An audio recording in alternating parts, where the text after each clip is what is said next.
Bonaparte décide d'aller au-devant de l'ennemi malgré son énorme infériorité numérique, 38 000 hommes face à 63 000 Autrichiens et Piémontais. Son plan est d'une merveilleuse simplicité, séparer les Autrichiens des Piémontais pour les attaquer successivement, en commençant par l'armée du Piémont. Napoléon avait toujours pour principe d'essayer d'être en nombre supérieur sur un point donné. Donc d'essayer de diviser les ennemis, de les battre en détail, de façon à compenser l'infériorité numérique globale. Napoléon a toujours professé qu'on ne fait pas la guerre avec des théories. Vous faites ce que vous avez à faire et vous le faites vite. Il faut surprendre l'ennemi et l'assommer si c'est possible. Et casse les reins de l'armée piémontaise. Il n'y a plus moyen d'y rien comprendre. Nous avons affaire à un jeune général qui est tantôt devant nous, tantôt derrière, tantôt sur nos flancs. Cette manière de faire la guerre est insupportable et viole tous les usages. Un prisonnier piémontais. L'armée du Piémont vaincue, Bonaparte peut se retourner contre les Autrichiens qui font mouvement vers l'Est, décontenancés par des méthodes de guerre aussi inattendues. Il attaque tous les jours.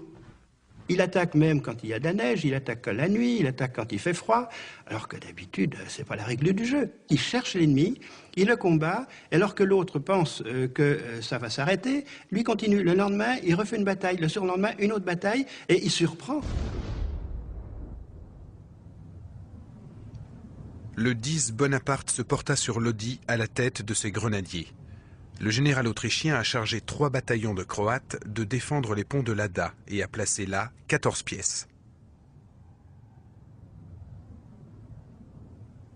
Bonaparte courut de sa personne jusqu'à l'entrée du pont et résolut alors de l'enlever d'assaut. Clausewitz, la campagne d'Italie.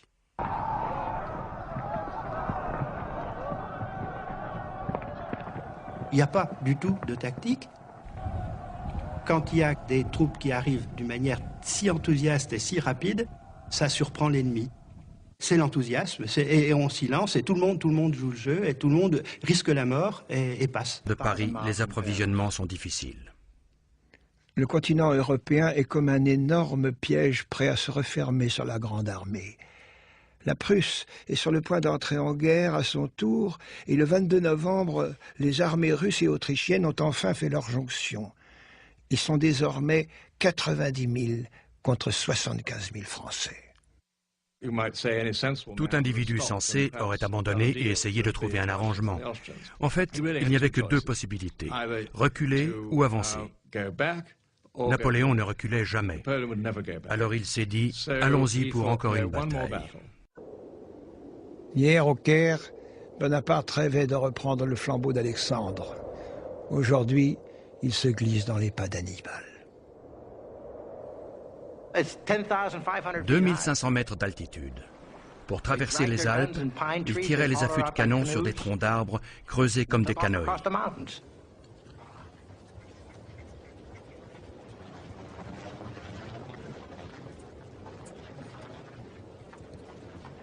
La route est enneigée, le col couvert de glace. Il ne faudra pourtant que 6 jours aux Français pour passer de l'autre côté des Alpes.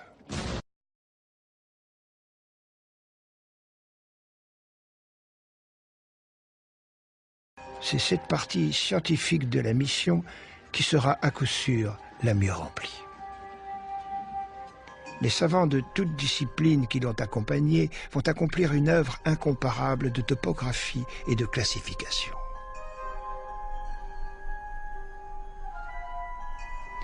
Le catalogue descriptif de l'Égypte qu'ils vont réaliser, texte et illustration, n'a sans doute son pareil nulle part.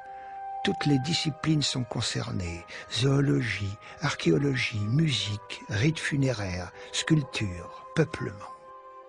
Et cette découverte, qui aura des suites considérables, la pierre de Rosette, grâce à laquelle Champollion parviendra bientôt à déchiffrer l'écriture égyptienne. Les vraies conquêtes, les seules qui ne donnent aucun regret, sont celles que l'on fait sur l'ignorance.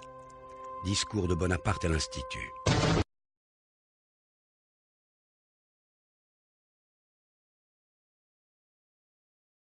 Nous sommes au printemps 1812 et Napoléon, refusant d'écouter ses conseillers les plus proches, a décidé d'envahir la Russie avec une armée gigantesque, plus de 600 000 hommes, rassemblant à côté des Français des soldats de toute l'Europe, Italie, Pologne, Allemagne. Si je réussis en Russie, je suis maître du monde. Napoléon.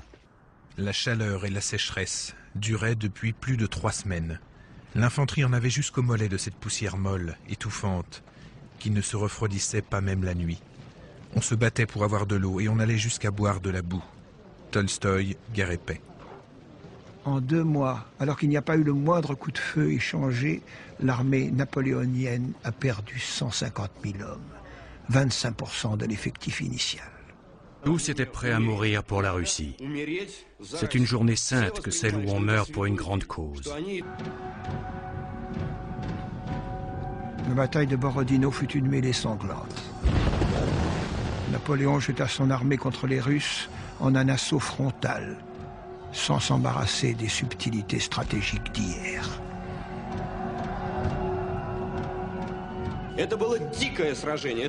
Ce fut un affrontement sauvage, dirigé par une seule idée, s'entretuer. Et il y eut une multitude de morts. Une horreur. La bataille commença à 6h30 du matin et se poursuivit jusqu'à 3h de l'après-midi, jusqu'à complet épuisement des 2 côtés. Les Russes ne cédèrent pas. Ils se battirent jusqu'au bout, jusqu'à ce que les Français arrêtent le combat. Mais comme ils abandonnèrent le terrain le lendemain, Napoléon réclama la victoire. C'est dans une cité presque vide que les troupes de Napoléon vont entrer. Et le même soir, Moscou commence à brûler. Toutes les fictions de l'incendie de Troie jamais n'égalèrent la réalité de celui de Moscou. C'était littéralement un océan de feu. J'ai défait des armées, mais je n'ai pas vaincu les flammes. Le destin a été plus fort que moi. Mémorial de Sainte-Hélène. Ce sont les Russes eux-mêmes qui ont incendié Moscou. Et cet incendie était le pire coup porté à l'armée de Napoléon. Il ne pouvait plus rester là.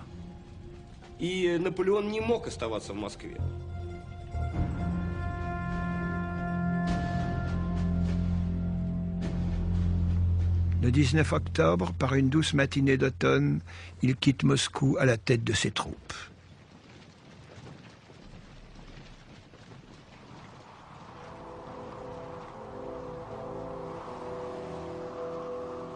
Trois semaines plus tard, la neige commence à tomber. L'hiver russe est en avance.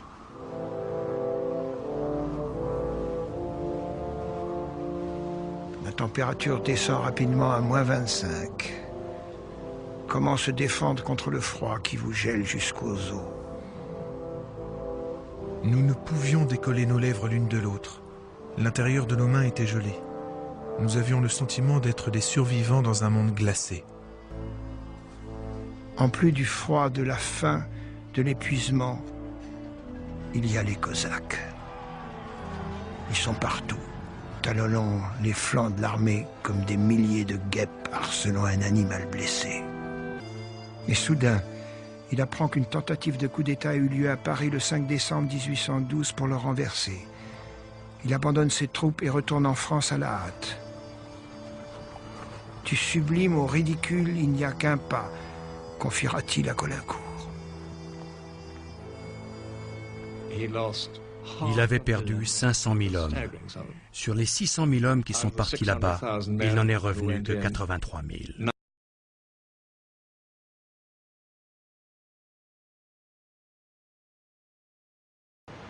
On ne peut pas s'échapper de Sainte-Hélène. Cette île lointaine, ce caillou isolé, battu par les vents, sinistre.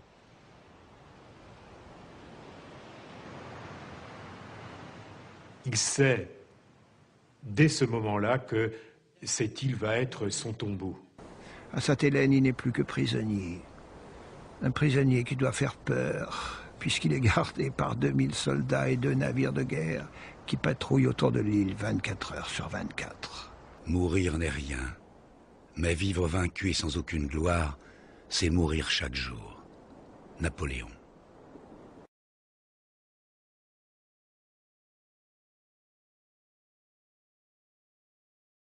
va adresser une proclamation à ses troupes. Les mots qu'il leur dit ce jour-là resteront célèbres.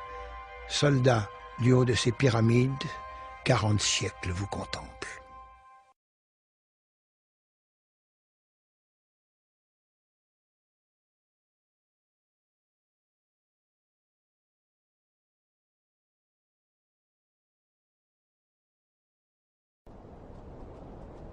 Dès 1801, Bonaparte décide de rétablir une paix religieuse fortement troublée pendant la Révolution et il négocie et signe avec le pape un nouveau concordat.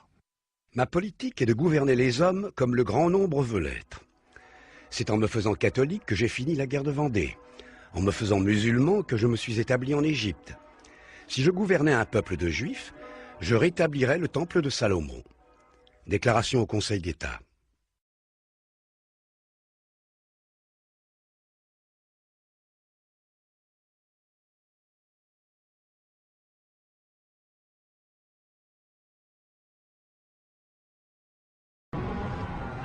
Les Mamelouks affrontent les canons avec leurs sabres et leurs chevaux. En 1 heure, la bataille des pyramides est gagnée. Les Français ont perdu 30 hommes. Les Mamelouks, probablement 5 à 6 000. Je me suis pris à rêver. Je me voyais fondant une nouvelle religion. Comme Mahomet avec le glaive et le Coran. Nous allions l'épée dans une main, les droits de l'homme dans l'autre. Bonaparte.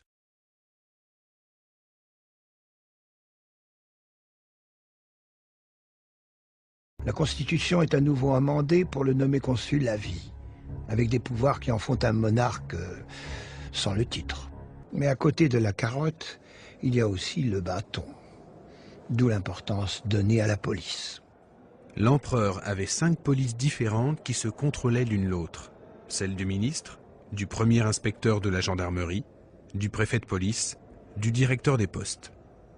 Enfin, la police secrète aboutissant directement à l'empereur. Et son ministre Fouché avait des espions jusque parmi les maréchaux. Stendhal. Vous allez dans un salon, il y a une mouche. Vous allez dans une maison où les filles sont faciles, il y a une mouche. Vous allez au restaurant, il y a une mouche. Il y a partout des mouchards de la police. On vous écoute. Il n'y a impossibilité de s'exprimer, sauf si Napoléon le veut bien. La presse, elle est jugulée. Il tient la presse. Il y avait 70 journaux à Paris en 1799 et il n'y en aura plus que 4 en 1814.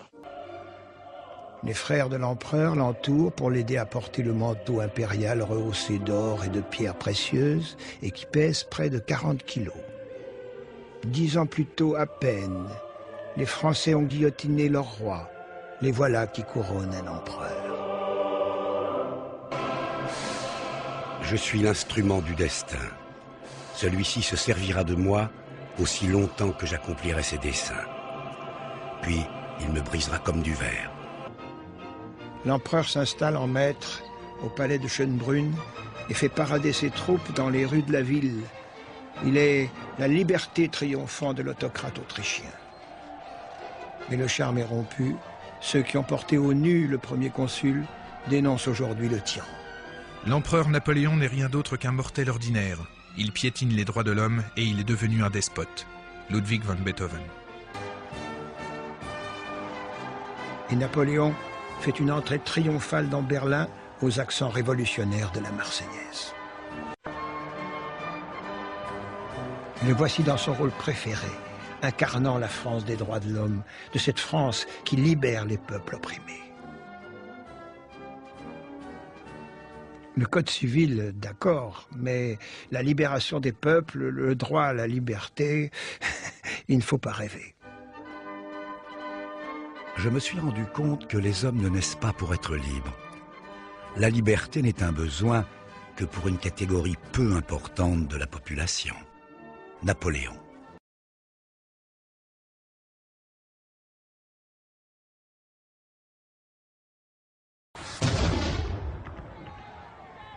À l'été 92, on le retrouve à Paris en permission. Les débordements révolutionnaires, le pillage des Tuileries, ce monarque que la populace a forcé à coiffer le bonnet rouge, tout ce désordre l'insupporte. Comment a-t-on laissé entrer cette canaille? Il fallait en balayer 400 ou 500 avec du canon et le reste courrait encore. Bonaparte à Bourrienne.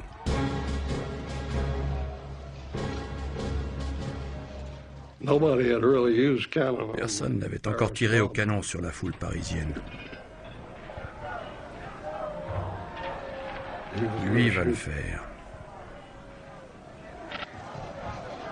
Les laissant approcher jusqu'à voir le premier rang dans le blanc des yeux.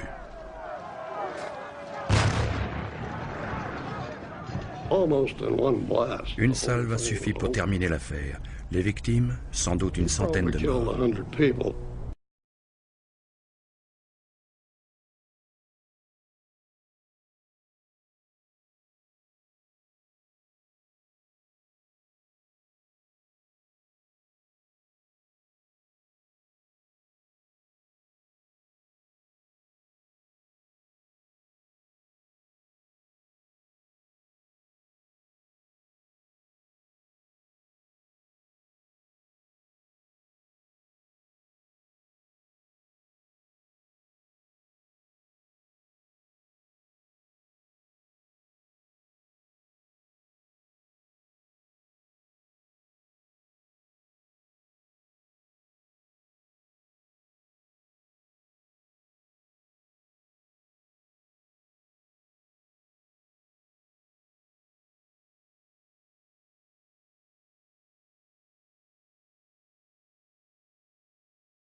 D'un côté, la flotte britannique et le fameux amiral Nelson, de l'autre, l'armée française, avec à sa tête son invincible général.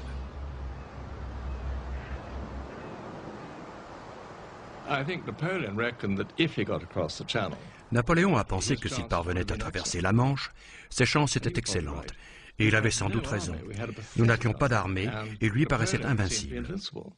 Il disait que je sois maître de la Manche pendant 6 heures et je serai le maître du monde.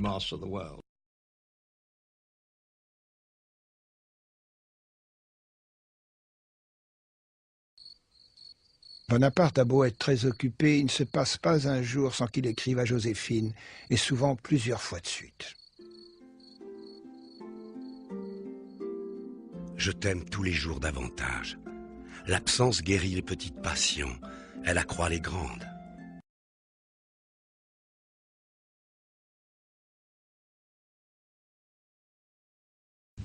Il s'agit maintenant de choisir celle qui sera la mère de ses enfants. Je veux épouser un ventre, dit-il.